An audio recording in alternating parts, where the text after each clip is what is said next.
Assalamualaikum warahmatullahi wabarakatuh, pemirsa jurnalis TKP Channel. Dan hari ini saya akan kembali membahas tentang pertanyaan-pertanyaan yang banyak ditanyakan oleh para netizen di video Grebek Pabrik Aqua. Nah, sekarang saya sudah bersama Bapak Michael, orang dalam Aqua sendiri. Bapak Michael ini akan menjawab pertanyaan-pertanyaan yang ditanyakan oleh netizen di video ini. Nah, Pak, ini ada banyak pertanyaan, Pak, dari netizen terkait produk Aqua sendiri. Nah, pertanyaan pertamanya itu ini sudah saya rangkum ini, Pak, pertanyaannya. Nah, yang pertanyaan pertama ini, kenapa air minum Aqua yang kemasan lebih enak dibanding Aqua galon? Nah, ini kenapa ini, Pak? Oke, baik.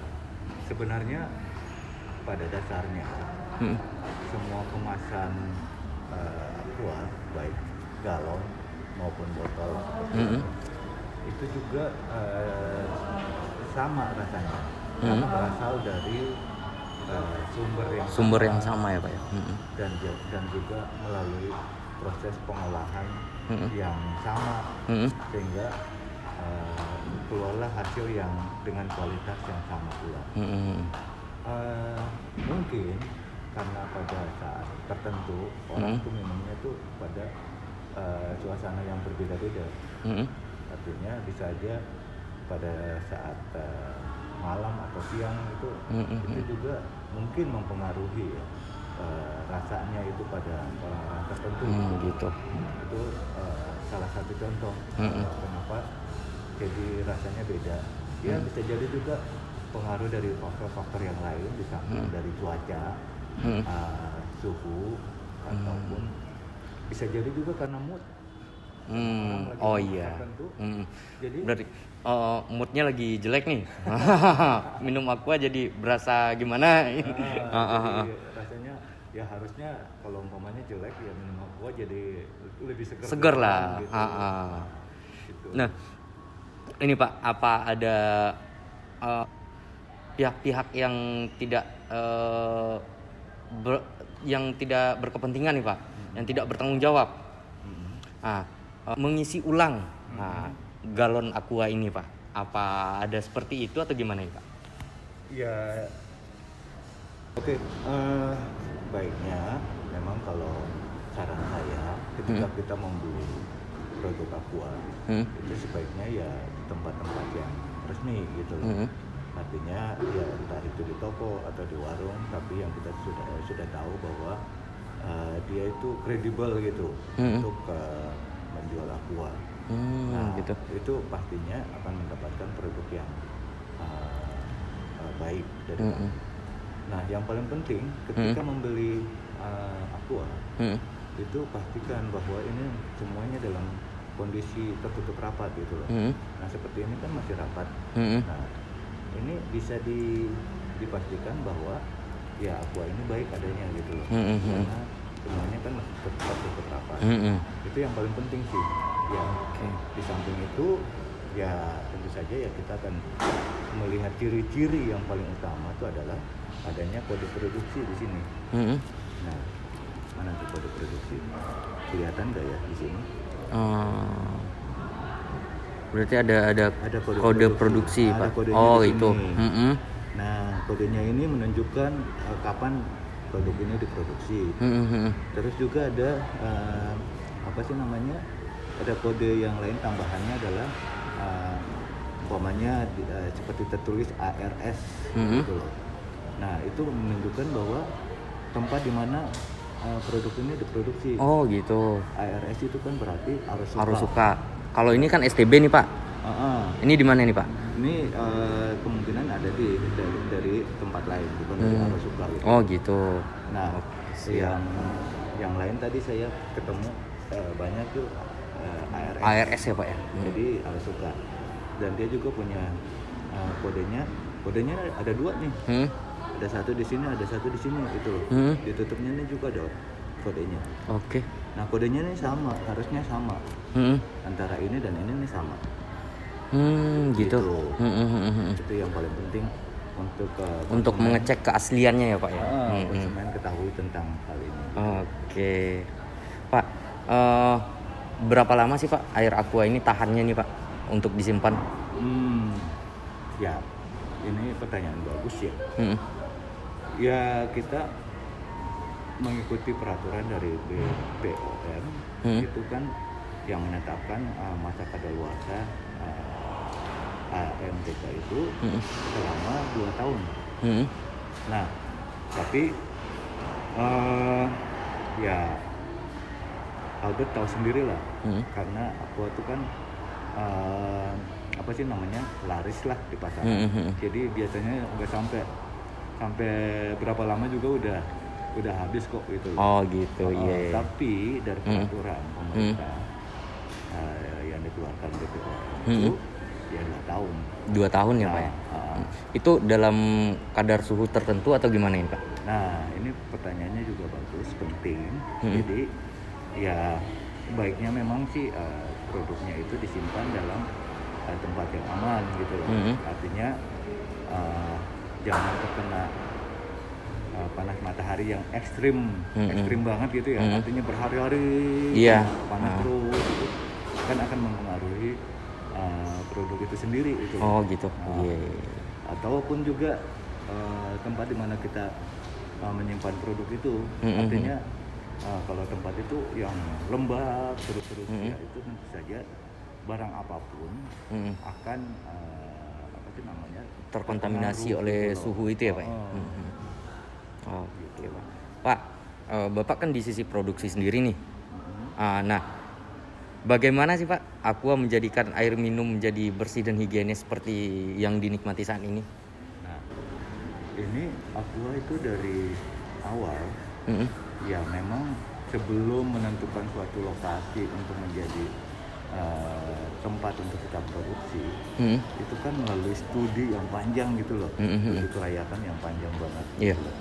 Sehingga untuk menentukan sumber air itu sendiri makan waktu sekitar 2 tahun. 2 tahun ya Pak ya? Menentukan namanya studi hidrogeologi. Nah itu untuk menentukan kualitas airnya yang ada di situ sendiri, mineral-mineral yang terkandung ya Pak ya? Iya, itu kan yang paling penting. Kita harus menentukan apa sih namanya, kadar air itunya seperti apa sih? Iya. Ada mineral-mineral yang memang dibutuhkan oleh tubuh ya Pak ya? Tubuh manusia. Mineral ini kan boleh katakan mineral alami. Ya. Nah, terus yang kedua adalah kuantitasnya gitu loh. Kuantitas air pada saat sepanjang tahun lah. Itu harus memang berarti harus diukur juga ya Pak ya? Oh iya, semua studinya tuh ya panjang gitu. Jadi ya apa sih namanya, prosesnya ya itu memang harus makan waktu lah gitu. Oh gitu. Nah terus disitulah letak boleh katakan jantungnya kita gitu ya. Artinya sumber air itu sendiri ya ketika kita udah tetapkan itu menjadi sumber airnya kita sebagai bahan baku. Ada standarnya lah ya Pak ya? Oh iya, standarnya tuh nggak main-main loh. Artinya ya standar nasional di Indonesia maupun standar internasional gitu. Karena kita bagian dari Danone ya. Jadi ya memang harus patuh juga pada standar internasional gitu. Nah itu yang menentukan bahwa apa sih namanya, air yang kita ambil itu memang air yang bagus gitu. Kalau istilahnya air yang bagus lah ya. Nah dari sumber itu memang kita harus betul-betul lindungi sehingga ya air yang memang kita pakai untuk produksi itu memang betul-betul bagus. Kemudian dialirkan ke pabrik. Nah di pabrik ini melalui serangkaian proses pengolahan sehingga kemudian dikemas menjadi ya akhirnya jadi seperti ini dan siap didistribusikan pada konsumen. Nah, ada 3 hal yang boleh saya sarikan dari hal itu adalah pertama dari sumber air itu kita betul-betul terus dari masalah pemilihan sumber itu tadi, kemudian ditambah dengan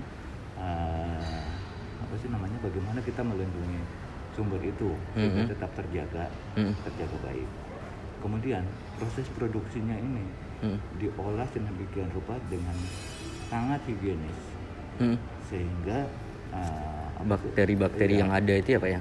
Ya, sehingga yang paling penting adalah mineral alami yang ada di dalam air sendiri itu tetap terjaga. Ya Pak. Nah, mineral ini kan yang memang dibutuhkan oleh tubuh kita gitu loh. Jadi ya kita berusaha menjaga itu supaya memang benar-benar tetap ada gitu loh. Ya, artinya boleh katakan yang bakteri atau kumannya itu hilang, tapi bakteri mineralnya tetap ada gitu loh. Nah, ini kan penting untuk konsumen semua gitu loh. Nah, itu kenapa yang membedakan yang membuat Aqua ya jadinya produk yang betul-betul higienis dan siap dikonsumsi gitu. Oke, siap. Nah, ini Pak, pertanyaan terakhir sekaligus pertanyaan pamungkas ini Pak. Apapun merek air mineralnya pasti disebut Aqua. Nah, ini kenapa ini Pak? Ya, memang ini kan masalahnya Aqua ini kan merupakan pionir atau pelopor dalam industri AMDK di Indonesia. Ya, Aqua itu mulai berproduksi pada tahun 1973 oleh almarhum Pak Tirto Utomo. Nah, memang pada awalnya sih ya kalau kita melihat sejarah itu adalah Pak Tirto Utomo dan kawan-kawan itu berjuang habis-habisan pada awalnya untuk memperkenalkan Aqua air minum dalam kemasan pada masyarakat Indonesia. Kebayangkan pada tahun 73 itu sebenarnya sih kondisi air tanah kita masih baik-baik, termasuk baik ya, relatif baik lah. Tapi beliau udah datang dengan visi bahwa kita harus mengkonsumsi air minum yang betul-betul sehat gitu, higienis buat tubuh. Nah, pada saat itu ya banyak orang yang masih belum menerima, tapi dicemooh lah ya Pak ya. Bahkan dicemooh gitu. Ya ada yang ngomong, masa sih air minum harus dibeli juga gitu. Itu ya bisa kok dari dapur sana diambil aja gitu. Tapi ternyata akhirnya ya itu terus berkembang dan akhirnya air minum dalam kemasan itu yang menjadi satu kebiasaan untuk masyarakat Indonesia gitu. Nah, karena kita sebagai pionir, jadi sudah jadi generik lah gitu. Kayak sepeda motor Honda semua ya Pak. Ya.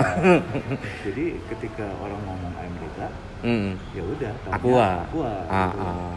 Nah, ini ya penting juga kalau memang betul-betul mau minumnya Aqua, ketika membeli di warung atau memesan di restoran, kafe dan sebagainya, pastikan bahwa mereknya itu emang Aqua ya Pak, bukan air mineral atau apapun gitu ya. Maksudnya ya boleh aja, bebas kok, kita bebas memilih apa yang ingin kita konsumsi. Tapi bagi konsumen yang memang yang bermerek yang Aqua, memang ingin Aqua, ya harus pastikan bahwa mereknya Aqua itu bukan yang lain gitu. Dan untuk membandingkannya tadi udah dibahas juga ya Pak. Baik, itulah pemirsa pembahasan kita bersama Bapak Michael terkait beberapa pertanyaan-pertanyaan yang kebanyakan ditanyakan pada video sebelumnya. Nah, bagi teman-teman yang masih ada pertanyaan-pertanyaan lain terkait produk Aqua, bisa komen di bawah. Nanti kita akan bikin lagi videonya untuk menjawab pertanyaan-pertanyaan ini. Jadi saya harus siap untuk menjawab lagi nanti. Siap, harus. Oke. Terima kasih telah menonton. Saya Albert Caniago. Assalamualaikum warahmatullahi wabarakatuh.